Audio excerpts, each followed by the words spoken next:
Once upon a time, there was a king with 12 daughters. The girls were very beautiful and they sleep in 12 beds, all in the same room.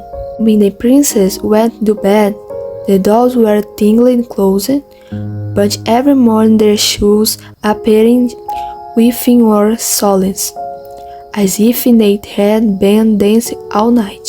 No matter how much they watched the palace dolls, no one discovered where the king's daughters went, or how their shoes were worn. The king, the brave father Demetrius, loved them madly. Her mother, the sweet and gentleman Queen Amara, the dying on her 12-year-old daughters, 9 burned. Her poor husband, with his heart broken, to see his beloved abandon her. A place that was once full of light and joy becomes sad and hopeless. When she was still alive, at a certain time of days, his wife would go to a region and the luscious ballroom. Amara wore her shoes and asked the musicians to play the most beautiful song. She danced for hours. He felt hurt, but she didn't give in to the pain. Each dance gracefully like the breeze that sweetly leaves of the trees, the doves that swing elegance in the sea, the beauty present in the metamorphosis of the butterflies, the soft touch of a brush in the contact within the canvas. Whenever Demetrius and the head of the music echo in the hell, stopping at the walls, doing in the hum as quickly as possible to admire his beloved dance. The man never interrupted the hell when she danced, because he knew that was her moment, her stage, her golden hours. At that moment, he was not king and she is not queen, but her a humble woman appreciating the simple details of life, and he admiring and insignificant admiring. After his wife died, the kingdom was never the same. Demetrius became obsessed with his daughters, and every day he happier. You are prohibited from leaving this castle. Do not make the mistake of being late of meals. Otherwise, you will have unpleasant consequences. You will only be allowed to walk around the castle garden and will not interact with anyone man in the kingdom. I will choose how you will marry and no one has the right to refuse. When you go to sleep, your doors must remain locked, and I will send 4 guards to watch your room every night. I want to prevent them from running away. Sleep at the right time and without any sound of music or dancing. And today in the days of Horus, as good night darlings, and to finish. Your lives belong to me, and whoever dares to touch you, you'll be sent to the cruelest torture. See the dreams my Prato chose. 2 years passed after the queen's death. Some of the beautiful ladies were close adolescents, like Lungra, the youngest of the sisters, just 11 years old. The triplets Miriam, Mabel, and Mara, aged 13. The only adopted sister already had well-developed age bodies, such as Lucy and Chiara, both 14 years old, Pietro 17, Alice and Dora 19. The older ones, who were already young adults. Carmelita was 19, Barbara was 23, and Abigail was 25. Which princess had a more extraordinary appearance than the other, was polite and obedient. Demetrius began to suspect his daughter's behavior as he notices that they wake up late and seem to be very asleep during the day, as if they hardly slept at night. The king does not understand the reason for this sleep. The shoes were out during the night in the absence of noise. He then decides to ask, but there is no answer.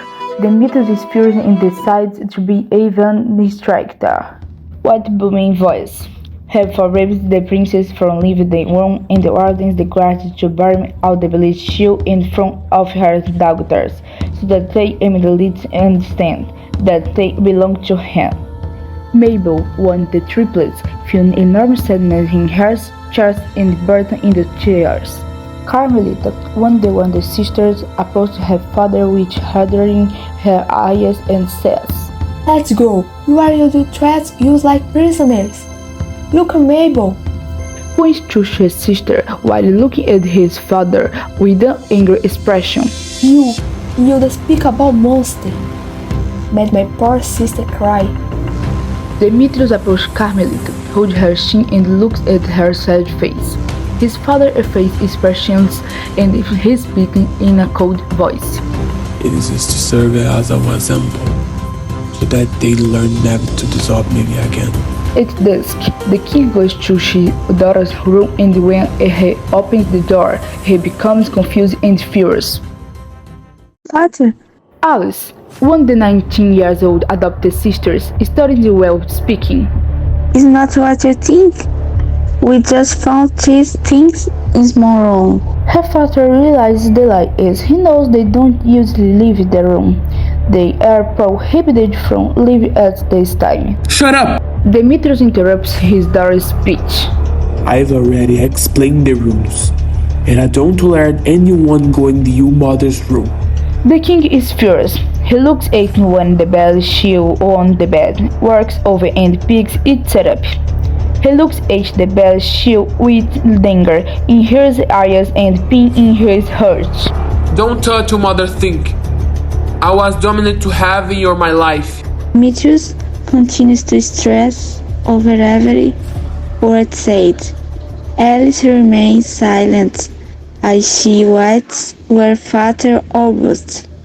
The poor girl does not know how to react to the insults and her sisters do the same. The king leaves the room furious and does not understand how they got the slippers, since they did not even leave the room and did not receive visitors.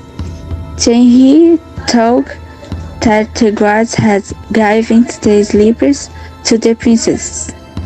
As punishment, Demetrius sentenced the two hands in. They cried and begged for their lives and said they had done nothing.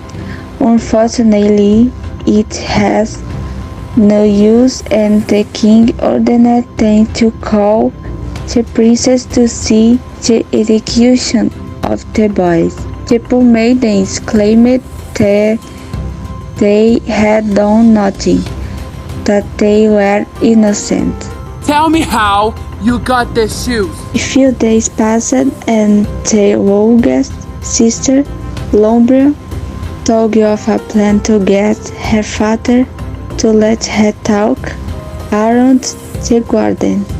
She spoiled him, did everything she said for months, until one day she found the courage to talk to him. He is dead, but in and have into his daughter's wishes. Lombria, with great happiness, ran to her sister's room and said with great joy, I'll finally be able to stroll through the kingdom's beautiful gardens.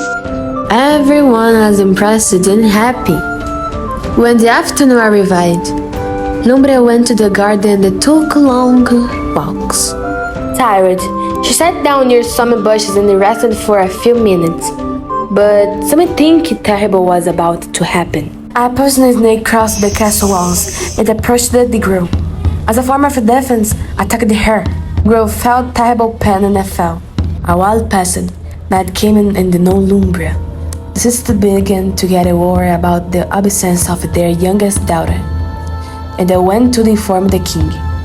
Demetrius sent the guards to look for her, and after hours they found her lifeless body. The event shocked the entire kingdom, especially his father. After the funeral, Demetrius was already at the height for the missing and the begging, to hear the voices of his deceased loved one. He saw shadows of his wife, and one day, after drinking a whole bottle of wine, he heard Amara say that he would like to meet him and his daughter again. She also saw that Lumbria was waiting for them. The king took his word, left the room and went to the princess' room. The girls were still awakened when the man burst in the room. He raises his word and runs toward Martha, only of the triplets, and plugs into in her neck, making her breathe for the last time. Everything goes dark. Demetrius wakes up scared. He's lying in the bed and quickly gets up. In the room to his daughter's room. The man opens the door and see that the girls are not there. Everything is steady and clean. Too bad, his mind is playing trick on him. In fact, everything is dirty, filthy, and dust. The king goes to the dining room and sees all his daughters and his beloved sitting at the table. What happened, love? Look scared.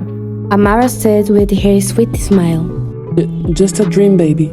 He's sitting with his family. He watches his daughter talking and a smile appears on his face. Everyone seeming so happy. A perfect, content family. The servants watching the king from afar and the whispers among themselves. Poor guy. He's talked to himself every day. It's sad to I know that he's lost his entire family in the same instant. That's terrible hand day.